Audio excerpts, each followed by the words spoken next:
वकील मला वाटलं LLB करून जिलेबी काढायला खोटं बोल पण रेटून बोल असं खोटं बोल पण रेटून बोल कोर्टामध्ये हा ना दोन मिनिटं मुलाला मुलीला बोलायला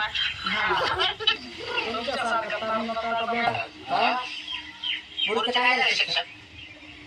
B.Com व्हायले ना खरं केलं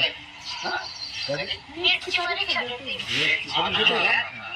म्हणजे एका तिथे दादी तुम्हाला त्यातलं काही सांगत नाही काही डॉक्टरची परीक्षा मी याची परीक्षा म्हणते अरे तुम्हाला काय ध्यानात ठेवा भाऊ तेवढं तो मुद्दा जर टाळला तर मग कोणत्या खऱ्याला सांगता येत नाही काय करायचं तुम्हाला काय बोललं तो रस्त्याने मुलगी कशी का असणार आणि पसंत करेल मग आता काय करू ना आता खरोखर मला पटली हे सांगतो मी पटली आता काय बोला ना आता